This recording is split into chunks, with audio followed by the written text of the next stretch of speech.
Bonjour tout le monde, j'espère que vous allez bien. Bienvenue sur la chaîne de Justice Endo pour un nouvel épisode avec le docteur Fazel, chirurgien spécialiste de l'endométriose. Et aujourd'hui, on va répondre à vos questions sur les traitements de l'endométriose et les pistes pour aller mieux. On a déjà fait 2 webinaires avec Monsieur Fazel, docteur Fazel, que vous retrouvez sur notre chaîne, sur qu'est-ce que l'endométriose, qu'est-ce que l'adénomiose, les traitements chirurgicaux, les douleurs neuropathiques. On a déjà énormément parlé de ça. Là, on va passer plus sur la partie médicale, des traitements médicaux et la prise en charge, ce qu'on appelle holistique, tout le reste qui n'est pas de la médecine classique, on dit médecine complémentaire, voir ce que le spécialiste en pense. Donc, merci docteur de nouveau de nous accorder votre temps si précieux, puisque vous êtes chirurgien gynécologue spécialiste de l'endométriose à l'hôpital de la Riboisière à Paris. Vous êtes aussi chercheur, enseignant, expert. Donc, parmi toutes vos activités, merci de nous consacrer ce temps pour la cause de l'endométriose et l'information des patientes. Je vous laisse la parole, si vous voulez bien, sur ce que vous... Voilà, sur les traitements de l'endométriose. Comment la question? Merci à vous, merci beaucoup en fait pour ces séries de webinaires parce qu'il est absolument fondamental de diffuser l'information et ça se fait beaucoup grâce aux patientes et grâce aux associations de patientes. Et il y a déjà plus d'une vingtaine d'années, quand je travaillais aux États-Unis, les associations de patientes et les patientes ont amplement contribué à la diffusion de l'information et à la diminution des délais entre le diagnostic, entre les symptômes pardon, et le diagnostic en fait de la maladie. Et fort heureusement, en France, toujours grâce aux associations, entre autres, mais en fait, on parvient tout doucement à la diffusion de cette information. Et à la réduction du délai de diagnostic. Et à la réduction, on l'espère. Sur les adolescentes qu'on accompagne, on voit quand même si ça prend des fois 3-4 ans, que c'est quand même beaucoup moins que 10 ans environ pour les anciennes générations comme moi, par exemple. Donc oui, on voit déjà les effets en France. C'est ça, effectivement. Alors, pour entrer dans le vif du sujet, vous m'interrogez sur les traitements. Il faut être très clair, aujourd'hui, il y a plusieurs niveaux, on va dire, de traitement. Des traitements médicamenteux qui sont essentiellement ciblés sur la douleur ou l'inflammation, des traitements hormonaux, et puis le traitement chirurgical. Les symptômes, en fait, de l'endométriose étant essentiellement les douleurs et les saignements, il est clair que, en fait, en médecine, on commence par essayer de traiter les symptômes, surtout quand on a des difficultés pour traiter la cause. Pour ce qui est de ces symptômes, en particulier... C'est-à-dire quand on a une difficulté pour traiter la cause, parce que dans l'endométriose, on ne peut pas traiter la cause, enfin, en tout cas à l'heure actuelle. La cause, alors, on va dire, traiter la cause, c'est enlever les lésions quand elles sont volumineuses, importantes, localisées dans certains endroits, etc. Et ça, on va parler de la chirurgie. Oui, qu'on a abordé dans la vidéo précédente. Ouais. Voilà. Mais pour ce qui est, quand on dit traiter la cause, par exemple, quand il y a une infection, on traite par des antibiotiques, mettons, donc les antibiotiques vont traiter la cause de la maladie, à mesure du possible, qui est en fait s'attaquer aux bactéries, par exemple. Dans le cadre de l'endométriose, il n'y a pas encore de traitement spécifique qui va faire fondre, littéralement, et faire disparaître surtout les lésions. Aujourd'hui, ça n'existe pas. En revanche, on a des traitements dits symptomatiques, c'est-à-dire que l'on va traiter les symptômes, avant tout la douleur, et les traitements contre la douleur sont aussi des traitements éventuellement anti-inflammatoires, parce qu'il y a une part importante d'inflammation autour de ces lésions d'endométriose ou accompagnant en fait l'endométriose. Et c'est le premier but en fait de ces traitements, c'est soulager la douleur et diminuer l'inflammation. Je vous rejoins tout à fait là-dessus. On va rebondir, hein, c'est un échange. Sur les anti-inflammatoires, effectivement, quand on est jeune, en général, on nous donne Ponstil, Antadis, voilà les premiers anti-inflammatoires. Et quand, pour informer les jeunes qui passent par là, quand ça commence à ne plus faire effet et que la douleur est encore très, très forte, là, il faut consulter pour savoir s'il n'y a pas endométriose ou une autre pathologie. Enfin, faire une consultation. Si les premiers anti-inflammatoires de base qu'on vous donne ne suffisent pas, aller plus loin parce qu'il y a d'autres types d'anti-inflammatoires, comme le médecin explique, qui peuvent soulager beaucoup plus les douleurs sans avoir besoin de passer par une chirurgie ou quoi que ce soit. Voilà. Alors, Et il y a quand même près de la moitié, j'avais trouvé une étude qui disait, Héroïque Santé en 2022, 56% des patientes prennent des anti-inflammatoires. Donc, alors, il y a une chose importante. Toute douleur des adolescentes n'est pas de l'endométriose. En revanche, la douleur, elle peut être soulagée par des anti-inflammatoires ou des antalgiques plus ou moins puissants, à partir du paracétamol et au-delà, mais toute douleur n'est pas de l'endométriose. Il faut faire attention au surdiagnostic aujourd'hui. Et il est clair que, en particulier, les adolescents peut-être qui nous écoutent, il ne faut pas non plus leur faire peur et les paniquer, parce que on peut tout à fait avoir des douleurs passagères qui vont répondre aux antalgiques simples, aux anti-inflammatoires, sans pour autant que ce soit spécifiquement de l'endométriose. Donc ça, il faut faire attention. Dans le cadre spécifique de l'endométriose, on peut être amené à augmenter les traitements symptomatiques contre la douleur, qui sont donc les antalgiques dont on a parlé, ensuite augmenter les paliers d'antalgiques, jusque parfois le tramadol, l'acupan, la codéine, en faisant très attention aussi à cela, parce qu'il faut vraiment que ce soit bien contrôlé, car certains de ces traitements, en particulier la codéine par exemple, sont assez rapidement accoutumants, potentiellement accoutumants. Tramadol aussi, oui, je crois qu'il y avait une Tramadol, allergie. etc. Voilà, tout à fait. Donc, il faut vraiment que ce soit fait sous surveillance médicale stricte, et pour juger de ce que l'on appelle le rapport entre le bénéfice et le risque de ces traitements médicamenteux symptomatiques. De même des anti-inflammatoires, l'usage en fait trop important peut être à l'origine de gastrites, de troubles digestifs, etc. Sans parler même du paracétamol, pour lequel en fait il y a quand même des alertes récentes, en particulier sur les actions et les effets secondaires potentiels au niveau du foie en cas de surconsommation. Oui, il faut faire attention avec le Doliprane, paracétamol, de ne pas trop en Oui, prendre. Ça tout à fait. peut des effets. Donc tout ça, ça nécessite vraiment une surveillance, parce que parfois on peut penser que bon, finalement prendre un anti-inflammatoire ou des antalgiques un peu plus puissants, c'est anodin. Ce n'est pas forcément le cas. Ensuite, dans la panoplie de traitements, ensuite ou en même temps, en fait, il y a des traitements hormonaux. Concernant les traitements hormonaux, les premiers traitements de base sont tout simplement déjà la pilule contraceptive.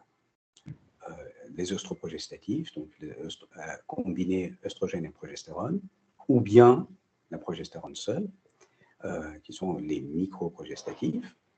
Et ces traitements peuvent éventuellement être efficaces, d'une part en régulant tout simplement les cycles, mais aussi en mettant, entre guillemets, au repos l'ovulation et en permettant une diminution très nette à la fois de l'inflammation, mais aussi des symptômes de la douleur liés à l'endométriose.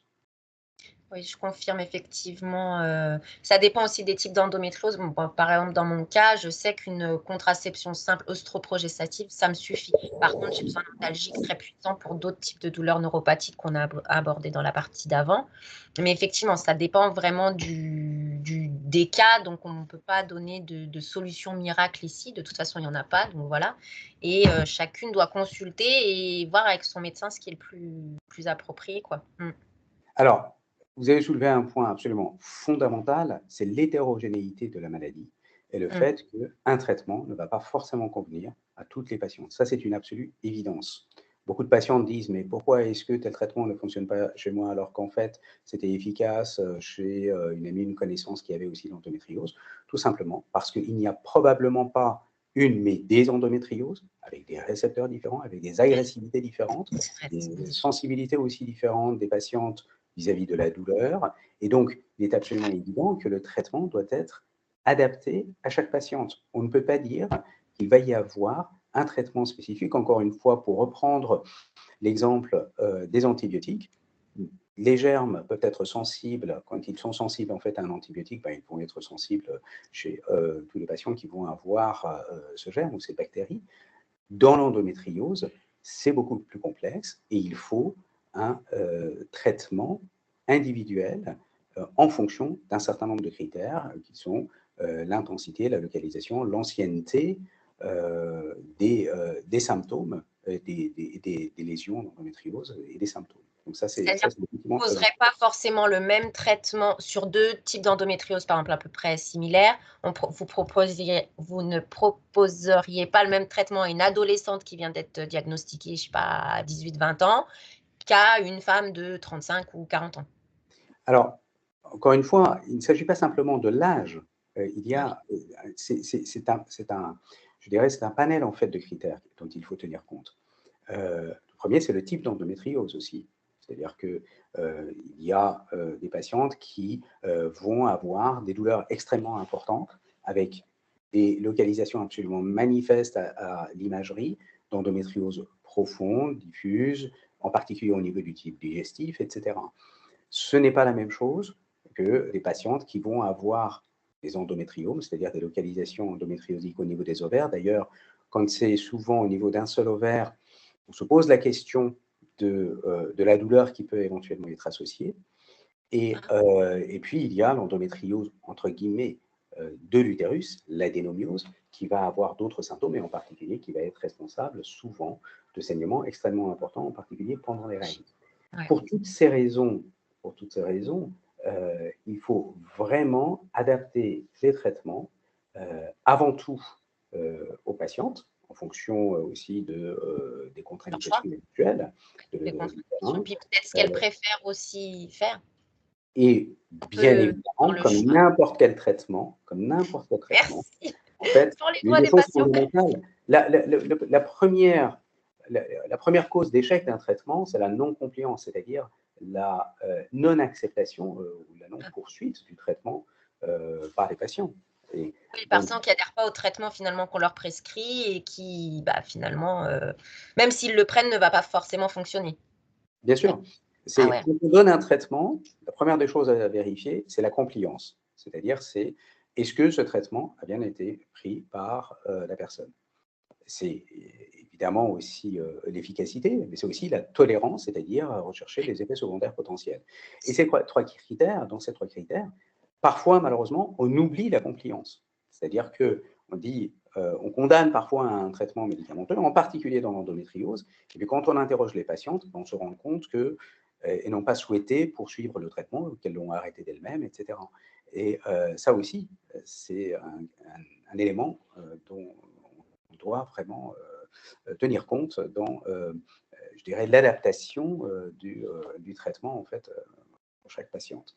Après, à la décharge des patientes, parfois les délais médicaux sont tellement longs que quand on veut arrêter sa pilule, quand on se connaît bien et qu'on connaît son endométriose, on peut se dire, bon là, je fais une petite pause sur la pilule, je me sens pas trop mal, etc.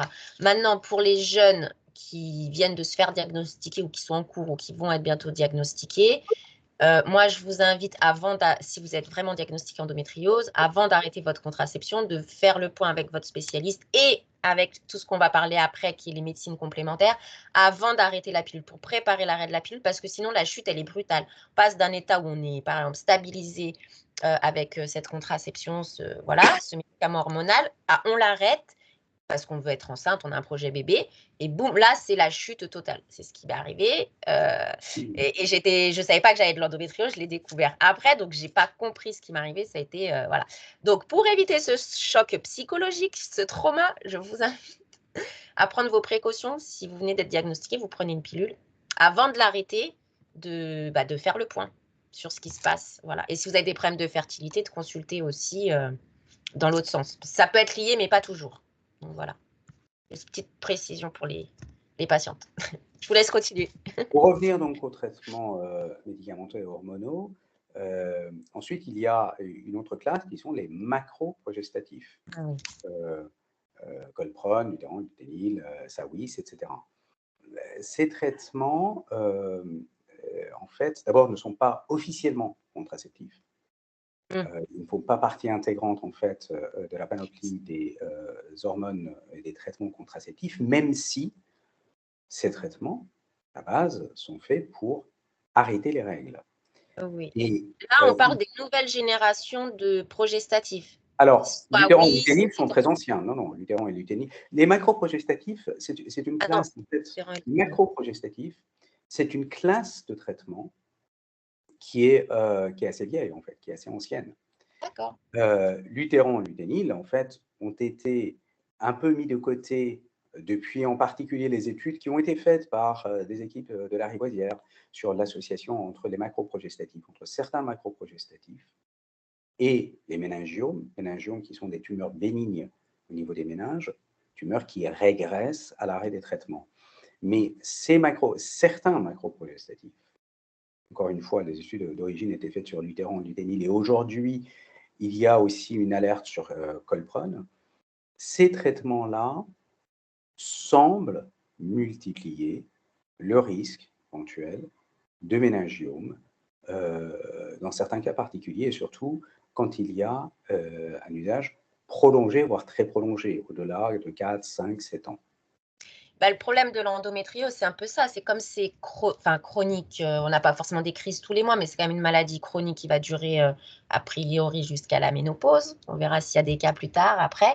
Mais effectivement, c'est des traitements qui sont destinés à être pris sur le long terme. Donc ça, c'est aussi à prendre en compte, même pour les antidouleurs, hein, ce que vous disiez pour les risques d'accoutumance et d'addiction.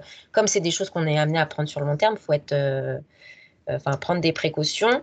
Et d'ailleurs, il y a une association qui milite sur cette reconnaissance du risque de méningiome, l'association AMAPEA. Et voilà, il y a des études en cours et des choses en cours à ce niveau-là. Voilà. Alors, Du coup, toujours pour ce qui est des effets secondaires, en fait, n'importe quel traitement médicamenteux va potentiellement avoir des effets secondaires. En médecine, il faut toujours évaluer le rapport entre le bénéfice et le risque.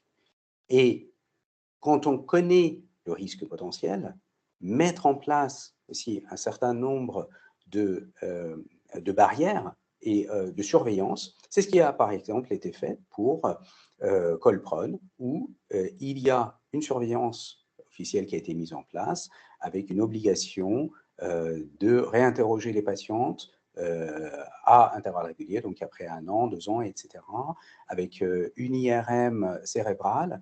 Et en cas de normalité, on peut à ce moment-là poursuivre et refaire le point 1 an après, et surtout réévaluer la nécessité ou non de faire ce qu'on appelle une fenêtre thérapeutique, c'est-à-dire arrêter ce traitement et voir où l'on en est de l'évolution de la maladie et des symptômes, par exemple. Donc, avec n'importe quel traitement, il faut cette surveillance et cette évaluation du rapport bénéfice-risque. Sauf que dans l'endométriose, j'ai presque envie de dire aujourd'hui, on a la chance de savoir que potentiellement les macroprogestatifs, certains macroprogestatifs peuvent avoir cet effet secondaire, et donc de pouvoir mettre en place cette surveillance. Aujourd'hui, avec le DNOGS, ce n'est pas encore le cas. Peut-être que ça va venir dans les années à venir. Mais globalement, cette classe de médicaments, de macroprogestatifs, est effectivement très étudiée et assez surveillée. mais il y a quand même parce que là on parle des risques, mais des bénéfices finalement, parce que si on les prescrit, c'est qu'ils ont quand même des bénéfices. Donc l'intérêt, c'est quoi? C'est de couper les règles en fait. Alors, Même si on expliquait dans les autres vidéos qu'il y a d'autres causes à l'endométriose que le flux rétrograde, donc le sang qui remonterait, mais il y a quand même un intérêt à couper les règles, c'est ça? Alors, le premier intérêt, c'est surtout que effectivement, il y a un impact positif dans la majorité des cas, pas toujours, et au bout d'un certain temps, où il faut se donner aussi du temps, 2-3 mois avant de juger de l'efficacité ou de l'échec de tel ou tel traitement. Et cet impact positif, il est sur l'usage des autres antalgiques, en particulier des antalgiques puissants. Il est sur la qualité de vie, il est sur le retour à une vie normale ou quasi normale, le retour à une activité physique, à une activité professionnelle, à une réintégration dans la société, etc. Donc il y a vraiment des patientes qui vont pouvoir bénéficier grandement de l'utilisation de ces hormones. Donc, encore une fois, il ne faut pas tout jeter aux orties. Voilà, il ne faut pas jeter aux orties en fait ces traitements médicamenteux. Il faut juste, surtout, avoir en tête que ces traitements doivent être adaptés, individualisés et surveillés. Et vous conseillez du coup aux patientes de faire le point tous les combien à peu près avec un spécialiste endométriose, justement par rapport au traitement, par rapport à leur état? Est-ce qu'il faut faire un IRM tous les ans, une échographie tous les ans? À quel rythme à peu près Alors, concrètement, en ce qui me concerne, je suis les patients qui ont de l'endométriose, dans la mesure du possible, tous les 4 à 6 mois. Tous les 6 mois, on va dire. C'est important, justement pour l'évaluation, pour l'écoute et l'évaluation de l'efficacité ou de l'échec. mis en place? Il n'est absolument pas indispensable de faire de l'imagerie, de faire des échographies ou des IRM tous les 6 Chaque mois ou fois. tous les ans. Ce qui est important surtout, c'est l'évolution clinique. Ce sont les symptômes. Comme on dit en médecine et en chirurgie, on n'opère pas une image. Donc en clair, euh, avoir une évaluation clinique est beaucoup plus importante que l'évaluation d'imagerie à la base. Il est clair que si les symptômes évoluent, là, on va être en mesure de demander une nouvelle imagerie pour voir s'il y a une évolution, ne serait-ce qu'en termes de localisation, en termes d'extension de la maladie, pour peu qu'elle ait été visible lors des Ouais, imageries ouais. précédentes. Déjà au niveau du diagnostic, oui. Voilà. C'est pour ça qu'il faut quand même faire son diagnostic, donc soit par échographie et ou IRM. En général, on fait les deux pour avoir un diagnostic entier, dans un centre d'imagerie qui connaît l'endométriose. Parce qu'il y a le fait que l'endométriose ne se voit pas d'elle-même systématiquement à toutes les images, même si vous allez chez le plus éminent radiologue. Et il y a aussi des radiologues qui ne sont pas formés à l'endométriose. Comme c'est une maladie complexe qu'on a expliqué dans les précédentes vidéos, elle ne se repère pas forcément très bien. Donc, il faut quand même aller chez des gens qui sont compétents. Donc, retournez-vous vers vos associations locales ou vers nous et nous, on vous redispatche sur les gens qu'on connaît dans vos régions pour trouver des centres spécialisés justement pour faire ces imageries, pour que le médecin ensuite derrière, il ait une base fiable déjà dès le début pour pouvoir commencer. Si vous commencez sur une imagerie qui donne rien, Alors, attention, encore pas une qui fois. donne rien, parce que qui donne rien, ça ne veut pas dire qu'il n'y a rien. Mais L'imagerie, il faut faire très attention. On demande parfois ça, trop à c'est l'imagerie. touchy. On a dit au départ, le diagnostic, et avant tout, il repose dans un très grand nombre, dans voilà, la grande majorité des cas, avant tout sur l'interrogatoire, sur l'examen clinique, en clair, sur la clinique. Ça, c'est très important. Pour la Ça, c'est consultation. très important. Donc la consultation, elle est importante. L'imagerie vient en plus. En complément. En Ok. particulier, l'échographie est un examen dit échographiste dépendant. Donc oui, il faut que effectivement, et de plus en plus d'échographistes sont fort heureusement formés au diagnostic de l'endométriose. Il y a certains pays qui ont moins d'accès à l'IRM qu'à l'échographie, et dans ces pays-là, en particulier, par exemple, nos collègues italiens ont d'excellentes écoles d'échographie, mais en France aussi, on a de très très bonnes écoles Ah oui, ça dépend d'échographie. des pays, ouais, ok.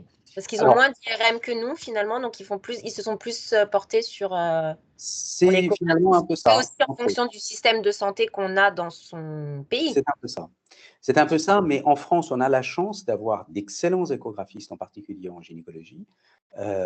Et donc, l'échographie, en fait, l'imagerie échographique en France est très développée, très bien enseignée. Donc, en France, on a la chance d'avoir des centres d'échographie et des échographistes de référence pour ce qui est de la visualisation et du diagnostic des lésions.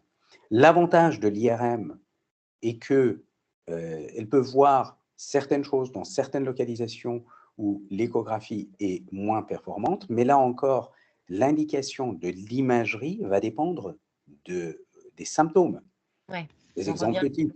Une patiente qui a des douleurs au niveau de l'épaule droite, cycliques au moment des règles, elle peut éventuellement avoir des lésions d'endométriose diaphragmatique.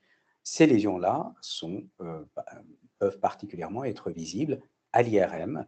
De même, par exemple, certaines localisations situées au niveau du tube digestif ne sont pas toujours facilement accessibles à l'échographie, etc. Donc, c'est la combinaison de l'échographie et de l'imagerie qui va permettre d'étayer le diagnostic, et le diagnostic, à la base, Les doit cliniques. être Oui, ça justifié doit confirmer ce que par la clinique. la clinique, voilà, la Exactement. consultation. Ok. Exactement. Et les consultations endométriose, ça dure longtemps. Enfin, nous, on aimerait. Enfin, vous, je sais que vous prenez votre temps, mais tout le monde n'a pas cette possibilité-là. Ou C'est le problème. je sais pas. Voilà, les hôpitaux manquent de beaucoup de moyens aussi. Donc, bon, on peut pas militer sur tout, mais il faudrait plus de moyens à l'hôpital parce que ça devient catastrophique. Le problème, Donc, c'est le temps. on n'a pas beaucoup de temps finalement. Des fois, on a 10 minutes avec le gynécologue et on n'a pas le temps de tout expliquer. Lui n'a pas le temps de non plus tout expliquer. Donc, la clinique, des fois, ben, c'est expéditif. C'est pas volontairement, mais parce que voilà, Alors, le effectivement, système est encore une surchargé. fois, quand dans des pathologies comme ça, en fait, complexes, il faut écouter les patients, ça prend du temps, il faut examiner. Alors, on n'a pas encore parlé en plus des douleurs neuropathiques potentielles qui peuvent être en lien avec des lésions d'endométriose et avec des localisations spécifiques. Là, ça demande encore une spécialisation, vraiment, pour carrément faire un examen neurologique pour évaluer en fonction de la localisation des douleurs et des symptômes pour on va dire, avoir une estimation de, on Ce va qui se dire, passe. de l'atteinte potentielle, voilà, exactement, en fait, et expliquer en fait ces douleurs neuropathiques qui sont un peu complexes parfois. Donc, en clair, le diagnostic, encore et toujours, va avant tout reposer sur Sur la l'humain, sur la consultation. consultation. Ok, super. Et donc, dans les autres questions qu'on avait eues, donc cet intérêt de stopper les règles. Alors, pourquoi, même quand on stoppe les règles avec donc ces différents traitements hormonaux, certaines continuent d'avoir des saignements et parfois il n'y a pas de saignement, mais on s'aperçoit à l'imagerie 1 ou 2 ans après que finalement les lésions, elles n'ont pas diminué, elles ont peut-être même augmenté. Il y a des cas comme ça où même sous traitement, ça progresse. Alors, Comment on peut très l'expliquer? probablement, on peut l'expliquer très simplement, enfin très simplement. L'une des explications, c'est en fait, ce que je disais au départ, c'est l'hétérogénéité de la maladie. C'est-à-dire que deux lésions d'endométriose peuvent être différentes, avec des récepteurs différents, avec des marqueurs différents. Chez Et la même personne, vous voulez dire? non, pas chez la même personne Ah, forcément, encore que, alors là, on va vraiment rentrer, vraiment dans, on va pas forcément rentrer dans le détail, mais on en dans a l'idée, parlé des marqueurs dans, je crois que c'est la première ou la deuxième vidéo, on en avait pas mal parlé. Mais on là, va, je on va pas suis rentrer. catastrophée, pardon. Non, non, on va simplifier, on va simplifier, On va s'en sortir, les filles, on va s'en sortir, on va trouver des solutions. Ne vous on va inquiétez pas. simplifier. Des lésions d'endométriose d'une patiente à l'autre n'ont pas forcément les mêmes marqueurs et surtout les mêmes récepteurs. Les mêmes Ça, caractéristiques, ok. c'est les mêmes caractéristiques. Ça, on l'a montré en particulier par des études immunohistologiques, c'est-à-dire en fait en allant regarder les marqueurs, en particulier dans l'étude EndoSearch, la grande étude euh, dont je suis l'investigateur principal avec 25 équipes dans le monde. Et donc, nos anapathes ont montré, nos spécialistes en anatomopathologie, ont montré en immunologie qu'il y avait des marqueurs différents en fonction, parfois même, des régions. Non seulement des régions, mais aussi Des régions dans le monde? des régions dans le monde. Ok. Mais aussi en fonction, alors ça peut être aussi en fonction des patientes, etc., ça c'est clair, mais aussi chez une même patiente, en fonction, et c'est là où ça devient encore plus complexe, en fonction des localisations de l'endométriose. En clair, une endométriose vésicale, au niveau de la vessie, ne va pas forcément avoir les mêmes marqueurs immunologiques en fait à sa surface qu'une autre localisation. Donc, vous voyez, c'est quelque chose de très complexe et rien que ça peut expliquer l'efficacité Ou non d'un traitement ou chez non une d'un traitement personne. hormonal, d'une part, euh, euh, sachant que le but de ces traitements hormonaux, c'est essentiellement de mettre les lésions, entre guillemets, au repos. Le but des traitements hormonaux, c'est en particulier, par exemple, le blocage ovarien, donc en fait, diminuer l'influence hormonale, en fait, couper le cycle et les sécrétions hormonales naturelles, etc. Et donc, c'est pourquoi les traitements hormonaux, il ne faut pas les jeter aux orties d'un côté, il faut prendre son temps pour évaluer leurs bénéfices et ne pas forcément se dire que le même traitement hormonal, encore une fois, va être efficace sur toutes les lésions et chez toutes les patientes. Et du coup, ça me fait penser, parce qu'on avait parlé, oui, effectivement, des marqueurs la dernière fois. Donc là, on enregistre, on est mi-janvier 2025. On avait fait les autres vidéos l'année dernière, 2024. Donc les gens qui vont suivre cette vidéo, renseignez-vous parce que si vous voyez la vidéo dans 1 ou 2 ans, la recherche aura avancé. Donc voilà. Mais est-ce qu'il y a un test, par exemple, qui pourrait être développé de savoir chez chaque femme à quel type d'hormone elle serait plus susceptible de réagir. Vous savez, par exemple, on a fait la comparaison avec les antibiotiques. Il y a des tests maintenant aux antibiotiques. Ah bah non, cette personne, elle est résistante à tel antibiotique, on ne va pas lui donner, ça ne sert à rien. On fait le test maintenant avant, au lieu de donner un antibiotique qui au final ne marchera pas. Donc, est-ce qu'il y aurait quelque chose comme ça qui pourrait être développé Alors, pour c'est une l'endo? excellente question. D'abord, vous avez pris l'exemple des antibiotiques. Ce n'est pas une personne qui est résistante aux antibiotiques, c'est la bactérie, c'est le germe. Or, ce test, il est fait en laboratoire, c'est ce qu'on appelle par exemple un antibiogramme. Donc on teste, une fois que l'on a trouvé une infection, mettons de base par exemple une infection urinaire, on peut faire un antibiogramme et voir le germe concerné, s'il est ou non sensible à tel ou tel antibiotique. Ah C'est ok, un j'ai antibiogramme, compris. parfait. Ok. Pour ce qui est de l'endométriose, alors là, on fait un parallèle, mais c'est juste en fait pour expliquer l'histoire des récepteurs hormonaux. Dans le cadre des cancers, et en particulier dans le cadre, par exemple, du cancer du sein, cela fait très longtemps que l'on teste, que l'on regarde les marqueurs à la surface des lésions cancéreuses pour savoir si tel ou tel cancer va avoir des récepteurs aux estrogènes, à la progestérone, etc. Aujourd'hui, ce n'est pas une routine dans l'endométriose. Ce n'est pas une routine, d'abord parce qu'en fait, ce sont des techniques qui sont un peu longues. Tous les laboratoires ne sont pas à même en fait de faire ce test et il n'y a pas une standardisation encore dans l'endométriose, clairement. Mais il est vrai qu'en particulier, justement, avec les études que nous on a menées, il est clair que ça serait intéressant. Ce qui se passe dans l'endométriose par rapport, par exemple, au sein, c'est que dans le cadre du cancer du sein, on enlève la lésion ou on fait une biopsie et on peut avoir facilement les marqueurs. Dans le cadre de l'endométriose, il faut déjà être sûr que voilà, c'est bien de l'endométriose et donc que les lésions que l'on a enlevées vont pouvoir être interprétées à l'analyse au microscope et on va dire oui, effectivement, c'est de l'endométriose. Donc il y a toute une étape. Or, cette étape-là de diagnostic, donc la chirurgie, elle vient en bout de Ouais. course. Mais oui, on ne va pas Elle ne opérer vient comme on pas. le faisait avant, on opère pour juste voir. Exactement. Donc en fait, elle vient en bout de course. Or, finalement, les patientes que l'on opère, elles ont déjà eu toute une série de traitements, en particulier hormonaux, non hormonaux. Donc c'est un petit peu l'inverse. Alors, cela Mais on ne dit, pourrait pas faire biopsie alors sur certaines localisations? alors, d'abord, ça ne se fait absolument pas en routine. Il y a Je sais, certaines mais je lance des localisations. questions un peu choc parce que je sais que la communauté derrière attend aussi ce type Bien sûr.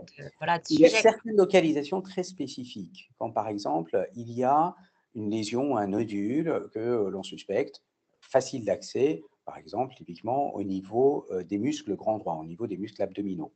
Quand il y a en fait ces lésions-là, il arrive que on fasse une biopsie au préalable, donc on a l'information, mais à ce moment-là, ce type de localisation relève d'un traitement chirurgical et pas hormonal. Vous voyez?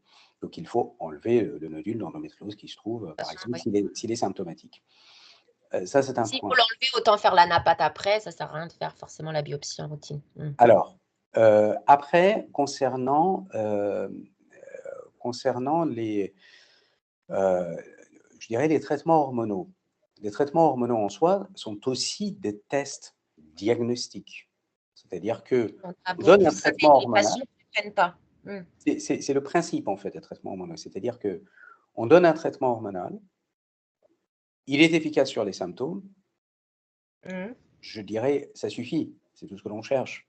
On ne va pas aller plus loin, on ne va pas forcément aller opérer ces patientes pour aller enlever des lésions d'endométriose à partir du moment où ces patientes ont bien répondu à un traitement médicamenteux. Bah, par contre, docteur, nous, alors qu'on n'opère pas pour toutes les endométrioses, c'est normal, voilà, surtout quand on vient d'être diagnostiqué comme ça. Par contre, c'est vrai qu'il y a des médecins qui n'expliquent pas que c'est un test diagnostique pour telle pathologie. Si ça marche, on peut en conclure que vous avez Donc, des fois, il n'y a finalement pas de diagnostic qui est posé ou une simple suspicion. Et quand si c'est un médecin traitant qui fait ça ou un gynécologue de ville, quand la personne va voir un spécialiste, ah bah non, mais en fait, il n'y a rien parce que c'est pas assez fondé.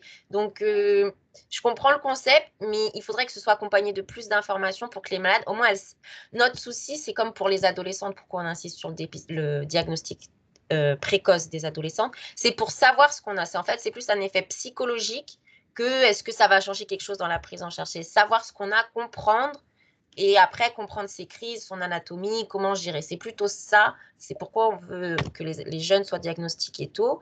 Et voilà, je me suis perdue, mais voilà mon idée.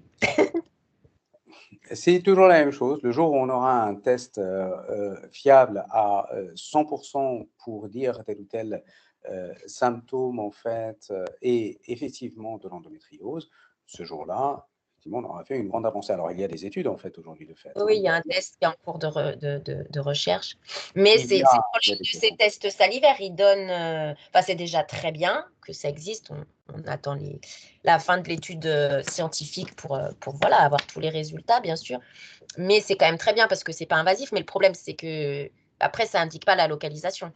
Donc, il va falloir quand même refaire l'examen clinique et éventuellement les imageries, quoi. Alors, il va y avoir deux choses, en fait, à l'avenir. D'abord, le diagnostic de certitude. C'est vrai qu'aujourd'hui, il y a un test salivaire qui est en cours d'étude. Pour l'instant, ce n'est pas validé, en tout cas pas en France, parce que les premières étapes en fait, de l'étude clinique n'étaient pas suffisamment probantes, même si c'est très encourageant. Et donc, il y a des études cliniques en cours. Aujourd'hui, la Haute Autorité de Santé en fait, a validé certaines étapes en fait, du développement De cette recherche, en fait. Ouais. de ce test salivaire. Pour ce qui est, une fois que, dans l'endométriose, une fois que l'on a le diagnostic, si l'on est certain effectivement que c'est l'endométriose, encore une fois, l'essentiel, avant tout, c'est de soulager les patientes et de leur redonner une vie personnelle, professionnelle, sociale, sexuelle, normale. Avant tout, c'est ça le but. Et à partir du moment où un traitement médicamenteux est efficace et où on a cette forte suspicion d'endométriose, je dirais que ce, euh, ce faisceau d'arguments entre les symptômes et le test diagnostique qui est le test en fait de thérapeutique, c'est-à-dire en fait on donne un traitement et ça marche sur les symptômes, bah, on a pour ainsi dire le diagnostic d'endométriose. Après, c'est vrai que encore et toujours, aujourd'hui on dit que le gold standard c'est l'analyse au microscope des lésions que l'on a enlevées. Encore que, pour certaines localisations, comme par exemple l'adénomiose, l'endométriose de la paroi utérine ou assimilée, ou même pour l'endométriose de l'ovaire, l'imagerie est très probante et suffisante, pour ainsi Oui, il dire. n'y a pas besoin d'aller faire une biopsie ou une opération pour confirmer que c'est l'endométriose. Heureusement. Oui, ça a avancé quand même à ce niveau-là. Voilà. Par rapport il y a 10, 15, 20 ans où on opérait toutes les femmes pour savoir ce qu'elles avaient. Là, c'est plus le cas, heureusement. Donc, OK, les traitements hormonaux, on a parlé, les anxiolytiques, c'est pas ça que je veux dire. Les antalgiques, on a parlé, mais il y a aussi parfois des anxiolytiques, des antidépresseurs ou antiépileptiques qui sont prescrits. Donc, c'est pas forcément, c'est plus sur la partie douleur neuropathique. Mais est-ce que vous pouvez nous en dire quelques mots? Parce que souvent, les patients, les patientes, les personnes concernées ne comprennent pas pourquoi on leur donne ces traitements qui sont Alors, psy alors qu'elles ne se sentent pas avoir un problème psy. Enfin, voilà. alors c'est pas simplement, en fait, bon, dans le mécanisme de la douleur, une fois qu'il est installé, au bout de quelques mois ou quelques années, il va y avoir une hypersensibilisation. Et il va y avoir un circuit un petit peu, un cercle vicieux de la douleur qui va s'installer. Et d'ailleurs, ce cercle vicieux même quand on a opéré, quand on a enlevé les lésions, ce cercle vicieux Ok. peut persister pendant plusieurs mois, et donc il faut une désensibilisation. L'intérêt des traitements dont vous parlez, c'est justement d'avoir un impact davantage central sur ces douleurs chroniques. Et là, on entre en fait dans le domaine assez spécialisé qui est pris en charge par les médecins de la douleur et les centres antidouleurs. Donc là, on est davantage sur la prise en charge de la douleur chronique qui s'est installée et de ce cercle vicieux, en fait, de cette hypersensibilisation qui s'est mise en place. D'où l'intérêt de ces traitements divers et variés qui peuvent être souvent assez lourds et qui peuvent, là, Aussi avoir avoir un d'autres effets impact secondaires. et des effets secondaires aussi non négligeables et avoir un impact non négligeable sur la qualité de vie. Ouais. Et oui, par rapport à ces traitements, vous expliquez l'aspect central, parce qu'en fait, donc c'est le cerveau qui envoie les signaux, comment expliquer, dans le circuit de la douleur. Tous les nerfs sont reliés au système nerveux qui va au cerveau, schématise en gros, hein, pour les personnes qui ne connaissent pas trop l'anatomie. Et c'est le cerveau qui renvoie le signal de la douleur. Si on coupe du coup la communication au niveau du signal de la douleur, bah, en fait, on ne va pas la ressentir ou beaucoup moins. Donc, c'est l'intérêt de ces médicaments qui agissent au niveau du cerveau, mais ce n'est pas les mêmes doses que ce qu'on donne à des gens qui sont en dépression ou qui ont des troubles psychiatriques lourds. C'est des petites doses et ça permet de mettre cette activité du cerveau un peu au repos et d'atténuer ces signaux de douleur. Voilà. Donc, Alors, ça peut être intéressant. sur les mécanismes que Très vous avez expliqués, schématisé, mais voilà, c'est un peu c'est plus important. complexe, ça c'est très Ouais. clair, mais c'est surtout, c'est une hypersensibilisation centrale au niveau des centres de la douleur et donc c'est effectivement le but en fait de certains de ces traitements, c'est de casser, en clair, Cette ce cercle mécanique, vicieux ouais. de la douleur. C'est ça. Ça, ce sont des traitements, je dirais, on a parlé des traitements hormonaux, on a parlé des traitements antalgiques, et puis il y a toute une panoplie, en fait, de nouveaux traitements en cours de recherche, Ah oui?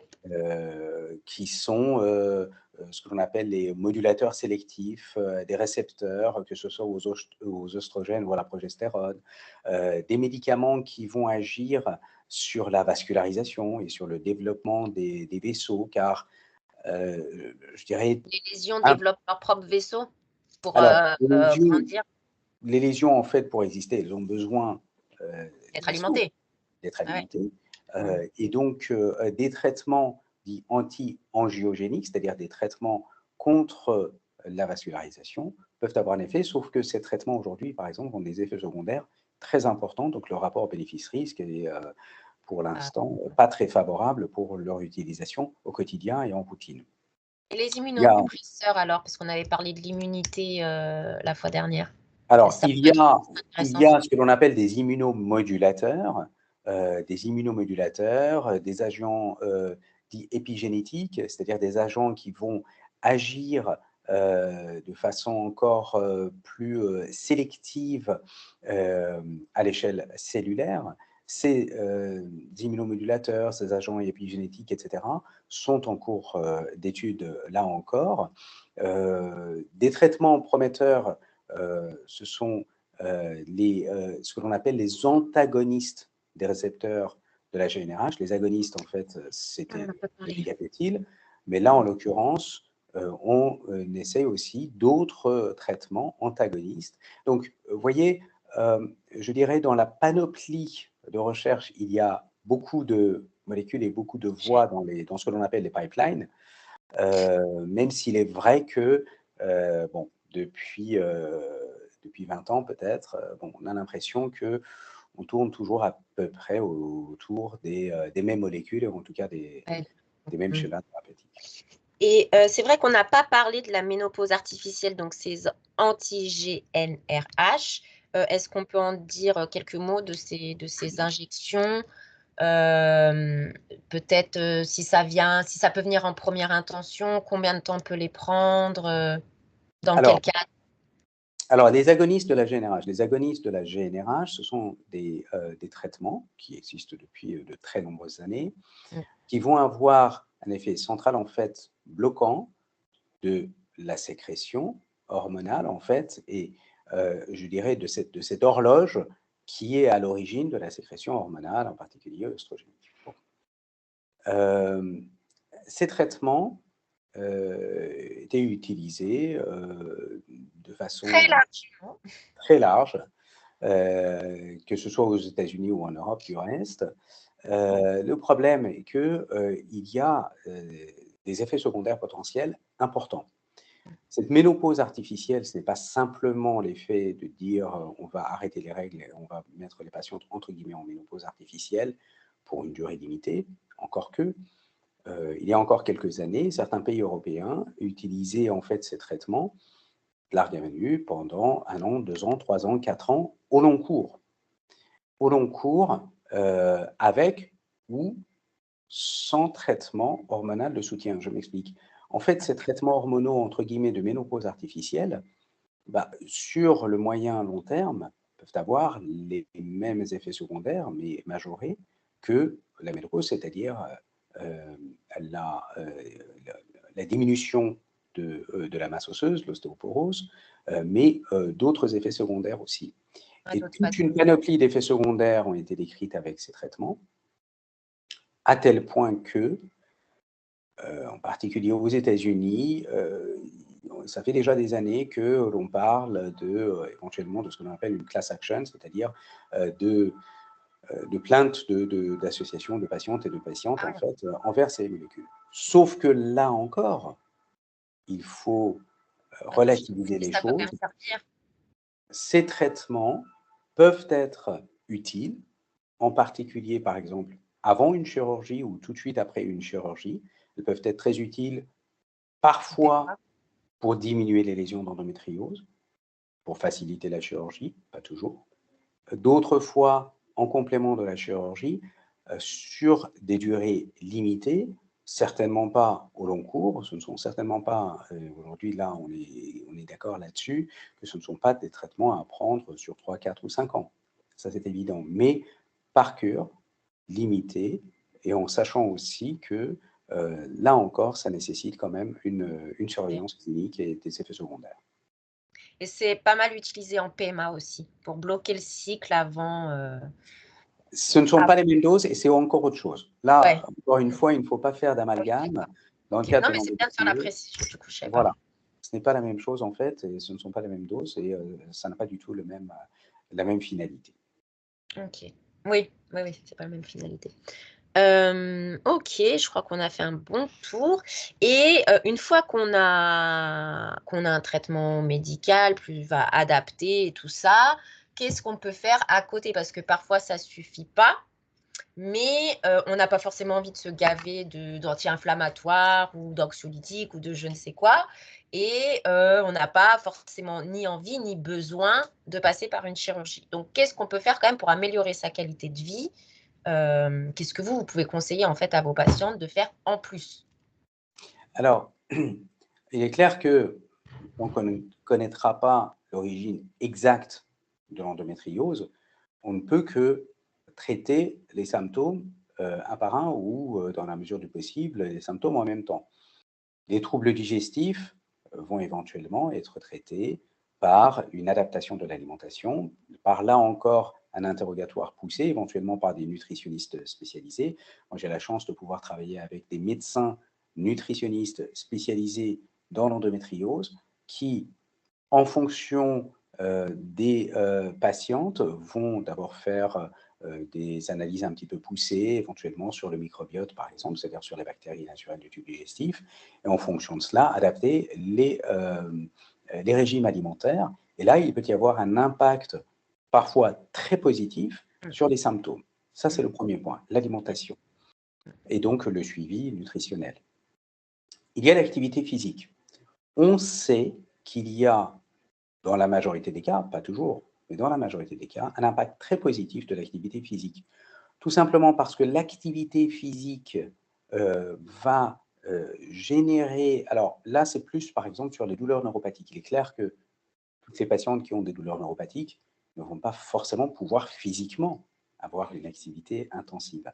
En revanche, faire une activité qui plaît, qui détend, etc., va avoir un impact positif central, très clair sur la douleur. C'est pourquoi on dit que l'activité physique est bénéfique, mais pas seulement. Il y a des patients qui vont dire j'ai commencé le yoga, j'ai recommencé la danse, j'ai recommencé à tel ou tel instrument de musique dont je ne jouais plus depuis des années, etc. C'est entre guillemets ce plaisir, probablement, qui a un impact positif. Et ça, Oui, c'est qui très libère clair. les hormones du plaisir, les hormones qui Alors, apaisent et qui c'est voilà. c'est difficile. Alors, c'est difficile de mener en fait des études, je dirais, scientifiquement valables au long cours, mais très probablement, très probablement.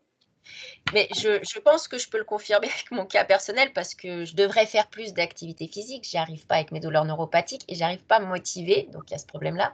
Mais c'est vrai que parce que ça m'est présenté comme une contrainte. Il faut le faire pour aller mieux. C'est, voilà. Mais non, en fait, moi, je voudrais prendre effectivement ce plaisir à retrouver une activité que je faisais peut-être avant ou que je vais découvrir, j'en sais rien. Mais voilà, une activité qui plaît. Et en fait, oui, je pense que c'est bien de le présenter plutôt comme ça aux patientes plutôt qu'une contrainte. Et effectivement, c'est parfois difficile, si celles qui continuent à travailler, enfin, les personnes qui ont des enfants ou quoi, enfin, de combiner tout ça. Donc, ouais, et puis, peut-être qu'il y a d'autres activités, comme vous disiez, ben, la musique. C'est tout ce qui est art-thérapie. Ça peut aider peut-être. L'art-thérapie, le yoga, en fait, peut avoir un impact très positif. La Euh, kiné. la kiné, alors la kiné peut avoir un impact aussi positif pour peu que les pratiques kiné ne soient pas exagérées. Il faut quand même faire attention, en particulier en France. Moi, j'ai eu certaines patientes qui m'ont parlé de, alors pas des pratiques de kiné, mais plutôt de certains spécialistes dits ostéopathes qui font des manipulations internes. Donc, je ne connais ni les fondements médicaux ni les fondements scientifiques de ce genre de pratique. Et aujourd'hui, je pense qu'il faut faire extrêmement attention à ce genre de pratique, par exemple, donc voir vraiment si c'est justifié ou pas. Mais pour ce qui est de la D'ailleurs, kiné, sur les manips internes, le médecin traitant ou le spécialiste peut prescrire de la rééducation périnéale faite par une sage-femme ou une kiné spécialisée et qui a toute compétence et autorisation de faire ce type de manip interne, en fait. non, alors, Ça peut être non, accessible par prescription. Donc, faire alors, attention, oui, ceux qui ne sont pas professionnels de santé qui proposent des choses un peu intrusives c'est comme pas ça. ça. L'essentiel, c'est de savoir, en fait, quelle est l'indication que l'on pose. La Mm. kiné périnéale, elle est justifiée dans certaines indications, comme par exemple après un accouchement, comme par exemple en cas d'incontinence urinaire, de prolapsus, etc. Ça, c'est très clair. Et les pratiques sont bien cadrées et les manœuvres aussi. Bah Dans le oui. cas de l'endométriose, quand j'entends certaines patientes me dire que tel ou tel ostéopathe palpe des adhérences, alors qu'on a beaucoup de difficultés, nous, médecins et chirurgiens, à faire le diagnostic même d'adhérence, que ce soit à l'imagerie ou même à l'examen clinique, ça me laisse un peu dubitatif. Et encore davantage quand voilà, il y a certains professionnels, on va dire, voilà, qui disent qu'ils peuvent enlever ces adhérences par des manœuvres internes, etc. Donc, c'est là où il faut être extrêmement prudent. Ça, c'est juste un Alors, aparté. je vais faire un point quand même sur ce genre de dérive, puisque effectivement, dans notre réseau d'associations nationales qui travaillent avec Justice Endo, on a une association, SF Endo, qui est basée à Brive-la-Gaillarde, mais ce n'est pas la question, qui s'occupe justement de surveiller ces dérives sectaires, de recueillir des témoignages, etc. Que ce soit chez ce genre de professionnels du bien-être, on va dire, enfin ostéopathe c'est un peu plus poussé, mais ostéopathe et autres professionnels, mais aussi parfois chez certains médecins, on a des dérives, mais qui sont plus sur la psychologisation de la pathologie, de sous-estimer en fait la clinique et de dire c'est dans votre tête. C'est encore un peu trop fréquent et parfois ça mène à des propos qui dérivent trop. Donc effectivement, les patientes maintenant, on s'organise pour surveiller ça. Voilà. Ouais. Parce que Voilà. ça peut foutre en l'air une prise en charge et traumatiser quelqu'un qui voudra plus après se faire soigner. Donc, c'est important de faire très attention pour éviter qu'il y ait des ruptures dans les soins comme ça. Alors, vous parlez de la prise en charge psychologique. La prise en charge psychologique, elle est aussi très importante, comme n'importe quelle pathologie où il y a une douleur chronique en particulier. Et donc, cette prise en charge psychologique, elle est absolument fondamentale aussi. Dans certains cas particuliers, en particulier toujours sur les douleurs très intenses chroniques, j'ai certaines patientes qui ont testé efficacement avec des professionnels entraînés, qui ont testé l'hypnose, pourquoi pas, pour moduler et pour gérer les douleurs. Ça peut être très intéressant. L'acupuncture, certaines patientes, en fait, ont une expérience positive de l'acupuncture. Ouais. Moi, j'ai toujours dit, je suis médecin et scientifique, je ne sais pas comment cela fonctionne, mais c'est une médecine plusieurs fois millénaire, pourquoi pas? Et ça peut effectivement, dans certains cas, toujours sur les symptômes, là on parle vraiment des symptômes et de la douleur. Oui, il faut Sur la pas, douleur chronique. si on tombe sur un professionnel ou un médecin qui vous dit: «Je vais vous guérir de l'endométriose, je vais supprimer la cause», non, c'est pas possible en fait. «Ah, je vais casser les adhérences, je vais vous enlever vos adhérences». Bah non, si déjà avec la chirurgie on n'arrive pas à le faire, je vois pas comment de l'extérieur on pourrait le faire. Donc attention quand même, oui, à qui vous allez voir. Mais toutes ces pratiques sont intéressantes, quoi. Comme on dit, Voilà. il faut pas tout diaboliser, mais il faut pas tout enjoliver, non plus. Ouais. Donc l'acupuncture, oui, millénaire. Bah, le yoga, c'est un peu millénaire aussi. Peut-être, ça importe la confiance de certains médecins. Donc cette prise en charge holistique, elle est de plus en plus préconisée et il ne faut pas la négliger, euh, d'autant plus que la douleur est chronique, d'autant plus que les symptômes sont anciens. Et handicapant, ouais. Ouais. OK. Je réfléchis s'il y a d'autres questions. Donc on a parlé le psy, la nutrition, la kiné. Ah, et l'éducation thérapeutique, ça c'est quelque chose qui se développe de plus en plus ces dernières années. Nous-mêmes à l'association, on se forme sur cette pratique-là, donc l'éducation thérapeutique. Est-ce que c'est intéressant pour les patientes? En quoi ça consiste en quelques mots? Alors, l'éducation thérapeutique des patients, c'est une pratique extrêmement intéressante. D'ailleurs, nous-mêmes à la Rivoisière, nous avons une équipe extrêmement rodée à l'éducation thérapeutique des patients dans certaines pathologies, en particulier dans les problèmes rhumatologiques ou dans le diabète de longue date. Ces équipes nous avaient d'ailleurs contactés pour essayer de mettre en place on va dire une éducation thérapeutique patiente, un ETP, dans le cadre de l'endométriose. Aujourd'hui, à ma connaissance, il y a quelques équipes qui commencent à se mettre en place de façon officielle. L'éducation thérapeutique des patientes, en fait, il faut le savoir, est quelque chose de très encadré.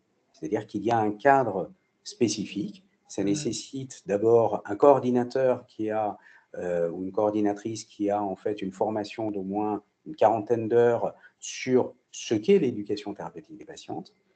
Le but étant, autour d'un panel de professionnels, médecins, infirmiers spécialisés, mais aussi patients témoins, etc., de permettre d'abord d'informer un panel de patientes sur la pathologie, sur l'endométriose, et aussi de leur permettre de gérer leur pathologie, leur douleur, leur traitement, etc. Typiquement, ces ETP en fait ont été très efficaces, particulièrement par exemple dans l'endométriose, dans le diabète, pour la prise en charge du diabète, parce que cette éducation, il était Pour les gens qui doivent s'injecter eux-mêmes, des choses comme pour les ça. gens qui doivent s'injecter, voilà, et puis pour connaître aussi les signes d'hypoglycémie, d'hyperglycémie, etc. Donc, Oui, ça revient à ce qu'on disait. Finalement, le médecin, en 10, 15, 20 minutes, n'a pas forcément le temps et la possibilité d'expliquer. Donc, c'est bien qu'il y ait ces programmes aussi où là, on rentre plus dans le détail et on peut expliquer aux patientes, aux patients, ce qu'ils ont en fait, comment ça fonctionne à l'intérieur, ce qui se passe quoi, à l'intérieur d'eux. et, C'est important. à gérer la Et à pathologie. gérer, et à savoir gérer Tout à fait. en autonomie, à côté du suivi, bien sûr, hein. Tout à en fait. complément du suivi, savoir ce qu'on peut faire nous-mêmes et comment gérer les crises notamment. Et ça, nous, on le fait. Alors, c'est pas encore officiel parce qu'on n'a pas encore l'agrément, on est en train de faire les démarches. Mais c'est ce qu'on essaie d'expliquer notamment aux jeunes, comment fonctionne une crise, à quel moment prendre le médicament, pas attendre d'être au pic de la douleur, le prendre un peu avant parce que sinon, en fait, il fait plus d'effet. Et voilà, et voilà, quand il y a une crise, en fait, c'est ça qui se passe. Donc, et ça rassure beaucoup, en fait. Et même le fait d'être rassuré, on voit des fois les niveaux de douleur qui baissent. Juste par cette information, ces explications, d'expliquer le fonctionnement de la crise, ou par exemple l'endobélie ou les crises digestives. Ah, ben c'est peut-être ça, parce que tu as telle lésion, voilà, là, là. Et ben finalement, l'intensité des douleurs diminue. Donc il y a vraiment un impact, comment dire, Physique, la potentiellement, psychologie, ouais, sur le physique. Et vice-versa, parce que quand on est trop stressé ou trop, ça peut augmenter les crises. Ça, la gestion du stress, des émotions, c'est aussi hyper important. tout à Mais dans fait. les deux Le sens, stress quoi. est un facteur connu de déclenchement des crises. Ça, c'est assez radical. Et le stress est un facteur connu de déclenchement des crises. Donc les personnes, par exemple, on a beaucoup de cas dans les femmes, les personnes qu'on suit, de personnes qui sont en burn-out, par exemple, professionnel, en lien ou pas avec l'endométriose, et qui, en fait, se retrouvent à avoir des crises qui s'enchaînent. Enfin, voilà, ça, le professionnel vient impacter la maladie qui est déjà compliquée. Et quand c'est pas du harcèlement ou de la discrimination, je mets des guillemets parce que voilà, c'est des termes juridiques assez lourds, mais voilà, quand c'est pas vraiment tourné sur la maladie, parce qu'il y a encore aussi ça, l'entourage familial, proche, médical, et l'entourage professionnel. On sensibilise beaucoup en entreprise pour ça, parce que ce stress subi en entreprise quand on est malade, qu'on s'absente, qu'on a des réflexions déplacées, bah en fait, on ne peut pas tenir dans ces conditions. Surtout quand il n'y a pas d'adaptation de poste ou que c'est compliqué, qu'il faut batailler des mois avec un employeur qui n'est pas ouvert d'esprit. Et ben, au final, la patiente, elle s'épuise et son corps va craquer à un moment donné. Et là, bah, souvent, on se retrouve à faire des dossiers de demande d'allocation adulte handicapé, des pensions d'invalidité, des choses très lourdes Alors, pour l'impact une de maladie qui est l'endométriose au quand même travail, bénigne à la c'est tout un base. domaine. Mm. L'impact de l'endométriose au travail, c'est tout un domaine. Et d'ailleurs, en fait, il m'arrive assez régulièrement d'intervenir à la demande, en fait, de certaines entreprises, d'intervenir au sein des entreprises, en fait, pour expliquer l'impact, pour expliquer d'abord l'endométriose et pour essayer d'améliorer les conditions des patientes endométriosiques au travail. Ça, c'est quelque chose qui est assez récent et donc on intervient assez régulièrement dans certaines Oui, grandes toutes les grandes associations le font, il y a beaucoup de choses. Donc, ça bouge même plus vite à ce niveau-là qu'au niveau institutionnel. Bon, c'est aussi un peu normal parce que le secteur privé est plus rapide, on va dire. Mais ouais, c'est très, très important. Ouais. Et c'est un peu ça qui.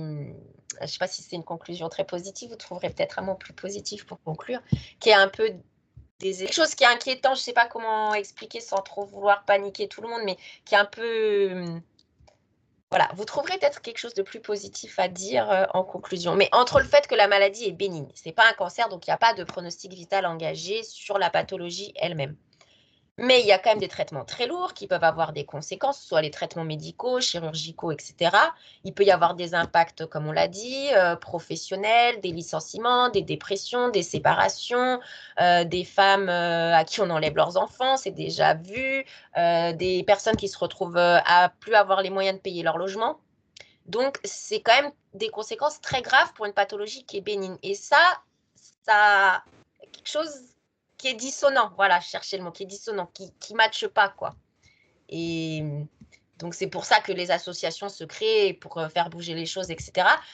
Mais c'est encore très poussif, quoi, je trouve. Alors, inversement, justement, là encore récemment, j'ai eu l'occasion de faire une intervention pour les responsables de, des centres RQTH, par exemple, des responsables pardon, de centres, en fait. Donc, Oui, on a fait le webinaire ensemble, oui, à tout à la fait. CNSA pour toute l'une des PH de France. Voilà, entre autres, mais pas simplement, ou encore une fois, des interventions auprès d'entreprises. Je pense que les lignes sont en train de bouger. Je pense qu'en fait, il y a une prise de conscience véritable sur l'impact professionnel, l'impact financier de Ah oui, puis ça va avec. l'endométriose Voilà, et donc je pense qu'en fait, ça aussi, ça va aider à faire bouger les lignes. Voilà pour conclure. C'est positif et ça rejoint sur la mission de Justice Endo où on complète ce que font déjà les autres associations qui sont là depuis plus longtemps que nous pour miser sur cette sensibilisation à ces impacts, pour que voilà, on prenne conscience que c'est peut-être bénin, mais c'est lourd et c'est pas facile à vivre et qu'il faut faire bouger les choses et que c'est en train d'avancer. Voilà ce qu'on peut retenir. Parfait. Merci docteur.